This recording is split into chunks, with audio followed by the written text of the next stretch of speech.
They say the deepest betrayal is not done by enemies, but by the people you share your heart with. And on what was supposed to be the happiest day of her life, Monica opened a door and walked into a scene no bride should ever witness.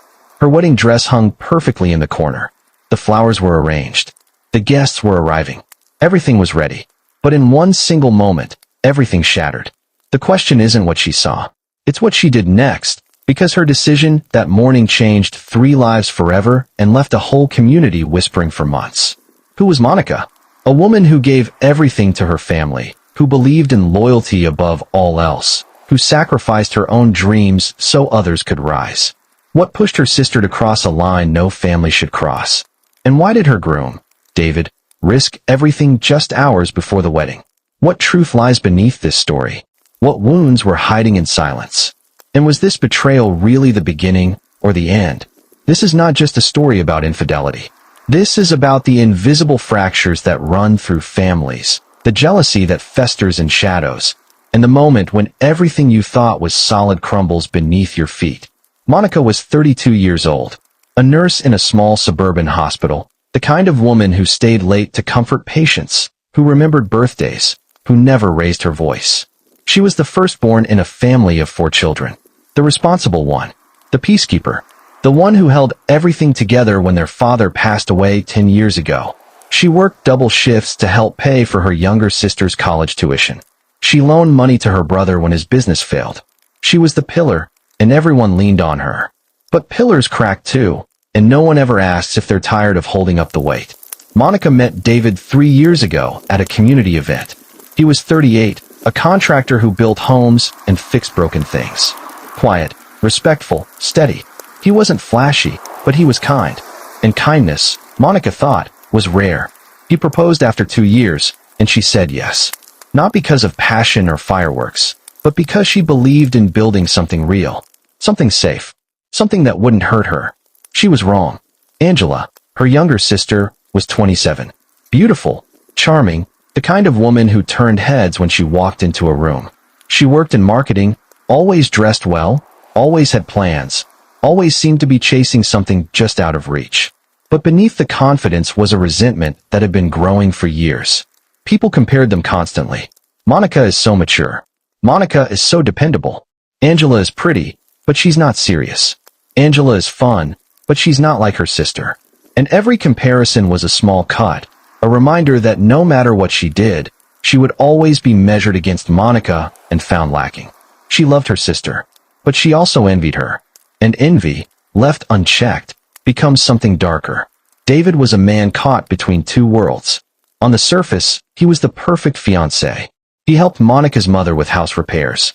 He showed up to family dinners. He talked about the future with excitement.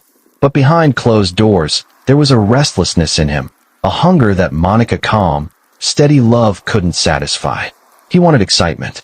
He wanted to feel desired, not just needed. And when Angela started paying attention to him, when she laughed at his jokes a little too long, when she looked at him like he was more than just dependable, something shifted. It started small. A text message. A compliment. A moment alone at a family barbecue. Then it grew. And neither of them stopped it. They told themselves it didn't mean anything. They told themselves it would end. But it didn't. And the closer the wedding got, the more reckless they became. Before we dive deeper, let us know in the comments where you're watching from. We'd love to hear from you. And if you're new here, click on the subscribe button so you never miss any of our upcoming videos. It was the morning of the wedding, a Saturday in late April. The sun was bright, the air was warm, and Monica's house was filled with people. Her mother was downstairs coordinating with the caterers. Her bridesmaids were laughing in the living room. The makeup artist was touching up her face, making sure everything was perfect. Monica looked at herself in the mirror. She should have felt happy. She should have felt excited. But instead, she felt a heaviness in her chest, a strange unease she couldn't explain. She told herself it was just nerves. Every bride feels this way. But deep down, she knew. Something was wrong. The makeup artist stepped out to take a phone call. Her mother went downstairs to handle a delivery. And suddenly, the house became quiet. Too quiet. Monica stood up, smoothing down her robe, trying to shake the feeling. She walked to the window and looked out at the driveway. David's car was there. He wasn't supposed to arrive until later. Why was his car here? Her heart started beating faster. She walked out of her room, barefoot, moving slowly down the hallway. The guest room door was closed. She heard something. A sound. Soft, muffled. A voice. A gasp. Her hand touched the doorknob. It wasn't locked. She turned it, slowly, and pushed the door open. What she saw destroyed her. David was on his knees. Angela was leaning against the wall, her head tilted back, eyes closed, lips parted. They were tangled together, lost in a moment that should never have existed. For a second, Monica couldn't move, couldn't speak, couldn't breathe. Her mind tried to make sense of it, tried to find another explanation, but there was none. This was real. This was happening. Her bouquet slipped from her hand and hit the floor. The sound made them both turn. David's face went pale. Angela's eyes went wide, filling with horror. Monica just stood there, staring at them, her chest rising and falling, her vision blurring with tears she didn't even realize were falling. Then she screamed. Not words, just a raw, broken sound that came from somewhere deep inside her. Her mother rushed upstairs. Her bridesmaids came running. The house exploded into chaos. David tried to speak, tried to reach for her, but she backed away, shaking her head, her hands trembling. Angela collapsed onto the floor, sobbing hysterically, saying she was sorry over and over again. But sorry meant nothing. Sorry couldn't undo what Monica had seen. Sorry couldn't erase the image burned into her mind. Her mother fainted. Someone called for water. Someone else was on the phone canceling the venue. Monica locked herself in her room, her body shaking, her mind spinning. She couldn't think, couldn't process, couldn't understand how the two people she trusted most in the world could betray her like this. The wedding was canceled. The guests were told there was an emergency. The whispers started immediately, and Monica's world fell apart. If this story has your heart racing, comment. I'm still watching. Let's see the real ones who stay till the end. The days after were unbearable. Monica couldn't eat, couldn't sleep, couldn't stop replaying that moment in her mind. She stayed in her room, curtains drawn, phone off, refusing to see anyone. Her mother tried to comfort her, but what could she say? Her sister had destroyed her. Her fiancé had destroyed her. And the whole community knew. People talked. Some blamed David. Some blamed Angela.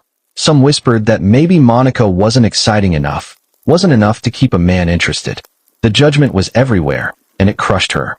David sent messages. Long paragraphs full of apologies, explanations, excuses. He said it was a mistake. He said he loved Monica. He said Angela pursued him, that he was weak, that he never meant to hurt her. But his words were empty. Monica deleted every message without reading past the first line. Angela tried to visit. She stood outside Monica's door, crying, begging to be let in. She said she was sorry. She said she didn't know how it happened. She said she hated herself. But Monica couldn't face her. Not yet. Not when the wound was still so fresh. 6 months passed. Monica threw herself into work. She took every shift she could, stayed at the hospital until exhaustion forced her to go home. She avoided family gatherings. She avoided places where she might see David or Angela. She built walls around herself, thick and high, because it was the only way she knew how to survive. But walls don't heal wounds. They just hide them. And slowly, the pain started to turn into something else. Anger, resentment, a deep, aching bitterness that made her feel like a stranger to herself. She didn't want to be this person. She didn't want to carry this weight. But she didn't know how to let it go. Then one day, Angela showed up at her door. Not crying this time. Not begging. Just standing there, looking exhausted and broken. She said, "I need to tell you the truth. The whole truth. And if you never want to see me again after this, I'll understand. But you deserve to know." Monica hesitated. Part of her wanted to slam the door. But another part, the part that still remembered the little girl who used to follow her around, who used to look up to her, who used to be her best friend, that part said yes. So she let her in. They sat across from each other in Monica's living room. The silence was thick, heavy with everything unsaid. Angela took a deep breath and started talking. She said, "David didn't choose you first, Monica. He came to me. 2 years before he proposed to you, he asked me out. Multiple times. He said he liked me. He said he wanted to take me to dinner. But I was 25, still figuring out my life, and Mom kept saying I wasn't ready for something serious. She kept saying you needed someone, that you were getting older, that you deserved stability. So I told David no. I told him to leave me alone. And then one day, he showed up with you. And I thought, okay, maybe it's better this way. Maybe he really does care about her. But he kept looking at me. At family dinners. At gatherings. He kept finding reasons to be near me. And I tried to ignore it. I swear I tried. But then one night he texted me. He said he made a mistake, that he still thought about me. And I was angry, Monica. He said he still was angry that everyone always put you first. That I was always the backup, the one who wasn't good enough. And I was stupid. I let him in. And it became this horrible, toxic thing that I didn't know how to stop. Monica sat there, frozen. She didn't know what to feel. Betrayal, anger, confusion, relief, grief, everything at once. Angela continued, her voice breaking. I'm not saying this to make excuses. What I did was unforgivable. But I need you to know that David manipulated both of us. He played on my insecurity and your trust.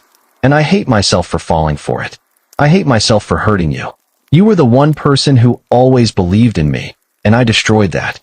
And I don't know if you can ever forgive me, but I had to tell you the truth.